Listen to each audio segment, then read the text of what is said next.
Oi pessoal, espero que vocês estejam bem. Eu me chamo Lucas Klein e o assunto do vídeo de hoje é o período homérico.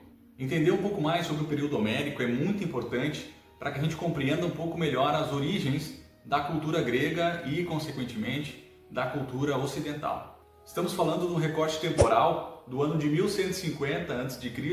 até o ano de 800 antes do nascimento de Cristo. Mas para que a gente entenda um pouco melhor o período em que nós vamos estudar, precisamos compreender um pouco mais sobre os anos anteriores ao período homérico.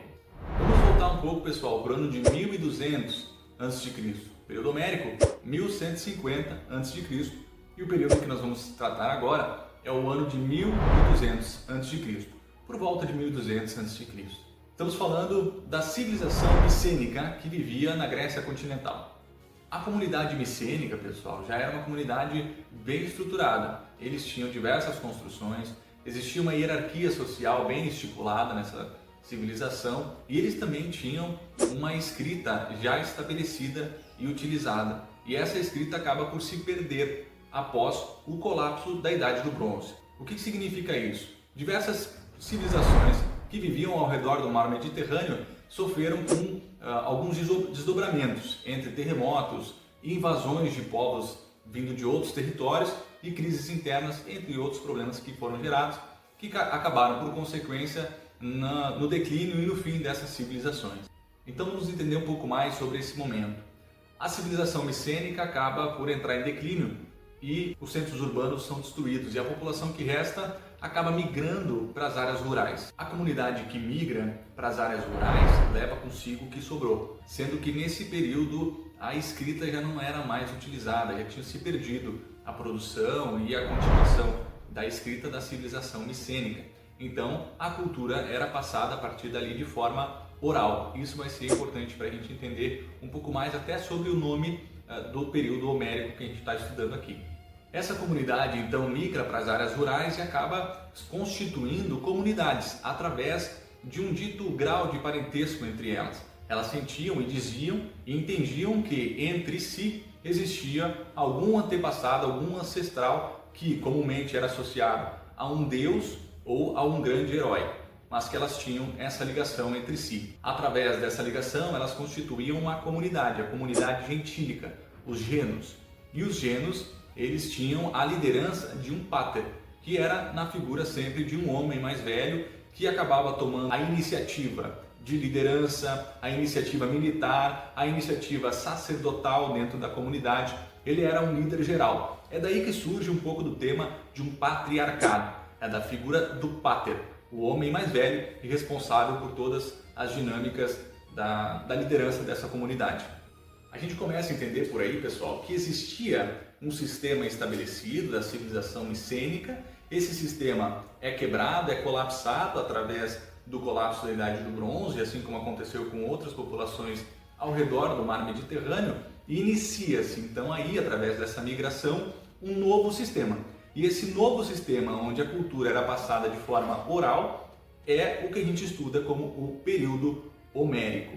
O período homérico leva esse nome através das obras importantes de um poeta chamado Homero, que viveu nesse período séculos depois desse colapso, mas viveu nesse período e acabou juntando as informações, as histórias, a cultura dessa população que só passava a sua cultura de forma oral. Depois de um novo sistema de escrita estabelecido, Homero acaba compilando essas informações em belíssimas obras que a gente estuda até hoje. Entre as mais importantes temos a Ilíada e a Odisseia. A Ilíada narra a história da guerra de Troia e a Odisseia conta o trajeto de volta do herói Ulisses, o Odisseu, de volta a Ítaca, que era a sua ilha, a sua casa de origem. Vale ressaltar aqui, pessoal, que ainda é amplamente debatido a existência de Homero como uma pessoa apenas, como uma pessoa em específico. Existem também estudos que indicam que Homero foi personificado, mas na verdade ele era representado, ele era constituído por diversos outros poetas, pensadores e pensadoras da época que acabaram construindo essas histórias ao longo de vários anos. Lembrando que estamos falando de uma história, de uma cultura que é passada de forma oral e depois ela passa a ser escrita, séculos depois. Então, até hoje, existem estudos tentando entender se Homero realmente existiu ou se ele é um compilado de outros grandes pensadores e pensadoras da época. Voltando um pouco mais para as comunidades, os gêneros que a gente falava anteriormente. Os gêneros eram comunidades coletivas, ou seja, tudo dentro da comunidade pertence a todos, então todos cuidam de tudo. Essa era a ideia, né? Da coletividade, os pertences, as coisas, não existia a propriedade privada nessa ocasião. Essa terra não era minha, ela pertencia à comunidade e eu faço parte dessa comunidade, então eu trabalho em prol deste coletivo e assim, por consequência, de todos. Acontece que também era uma comunidade autossuficiente, então aquilo que precisava se alimentar, eles mesmos plantavam, eles mesmos cultivavam, lembrando que estamos falando da Grécia. O território grego não necessariamente é um território amplamente favorável à agricultura, por conta das diversas montanhas e morros que existem lá, um terreno muito acidentado. Então as terras férteis não são abundantes, e isso é importante para o que a gente vai aprender um pouquinho adiante nesse mesmo período. Beleza, pessoal, entendemos até aqui que esses gêneros, como comunidades coletivas e autossuficientes, acabam dando início a esse período homérico. A partir daí, esses gêneros, a partir do tempo, no desenvolver dos anos, esses gêneros acabam tendo como consequência o aumento populacional. E o aumento populacional foi tão grande que acabou gerando uma certa crise por conta da escassez de alimento. O que significa isso? Significa que essas comunidades que produziam o suficiente para se alimentar, com o aumento populacional já não conseguiam mais produzir o suficiente. Então começou a faltar alimento. E quando falta alimento, o clima não fica favorável, fica hostil e aí inicia uma crise dentro desse gênero. E nós falamos desse grau de parentesco em que eles sentiam que tinham essa afinidade, esse grau de parentesco ancestral um com o outro dentro de cada gênero. Isso foi sendo abalado por conta dessas crises.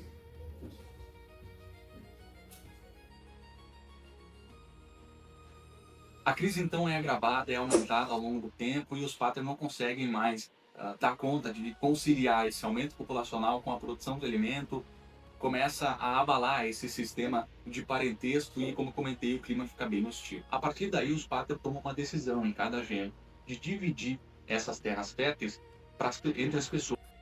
E adivinha, é claro, os parentes mais próximos do pátria acabam recebendo as terras férteis e o restante da população acaba ficando sem terra para cultivar, para plantar e para sobreviver. A partir daí, esses parentes próximos, chamados de eupátridas, guardem essa palavra, é importante porque acaba caindo muitas vezes em provas, em redações ou coisa do tipo. Os eupátridas são os parentes mais próximos do pátria. São chamados também, na tradução, de os bem-nascidos, né? Esses eupátridas que recebem essas terras dos pátria acabam tendo melhores condições. E as pessoas que não receberam terra nenhuma?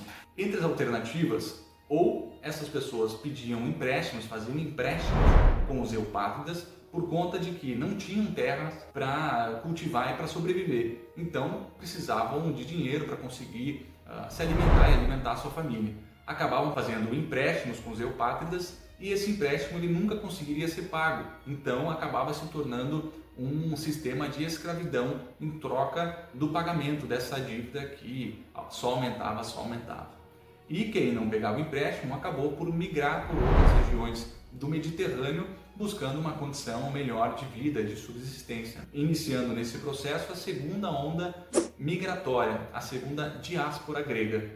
Mas o que acontece? Essas crises e disputas que aconteciam internamente dentro dos gêneros não terminaram. Então os eupátridas de uma comunidade acabavam fazendo uma aliança com eupátridas de outra comunidade, construindo clãs. Esses clãs eles serviam para a autoproteção dessa aristocracia, também para uma reorganização política. E quando a gente fala de uma reorganização política, a gente já começa a se encaminhar para um outro período, outro recorte histórico, que aí nós estamos falando do período arcaico da história da Grécia. É assunto para outro vídeo, para outro momento. Mas a gente já conseguiu entender um pouquinho melhor, um pouquinho mais sobre essa transição da Idade do Bronze, o seu colapso, e também do período homérico, agora finalizando com o período arcaico. Esse novo período, pessoal, ele surge através de uma palavra que a gente escuta muito quando a gente vai falar da história da Grécia, que são as polis. Esses clãs formados pelos eupátridas, eles constituem a partir dali um novo sistema social, um novo sistema político. Por conta desse fortalecimento entre esta aristocracia, constitui-se ali as polis gregas, o início das polis gregas, as cidades-estado gregas, né? O que a gente vai estudar mais para frente, como a gente conhece as mais famosas, entre as mais famosas, Atenas e Esparta. São muitos assuntos, são muitos conteúdos, é muito legal de estudar esse assunto, é muito importante para que a gente entenda os detalhes desses conteúdos, para que a gente compreenda um pouco mais sobre esse recorte temporal e histórico, sobre essa cultura que impactou e impacta tanto a cultura do Ocidente. Mas esse aqui é só um resumo, um breve resumo com algumas informações, e futuramente a gente pode estar abraçando ainda mais esse conteúdo, entendendo ainda mais outros detalhes que vocês podem estar deixando também aqui nos comentários do vídeo, como indicações, como sugestões e opiniões de vocês, tá bom? Se conseguir entender um pouco mais sobre o período homérico, eu fico feliz, porque eu também consegui entender um pouco mais através do estudo que fiz para esse vídeo. Um grande abraço e até mais!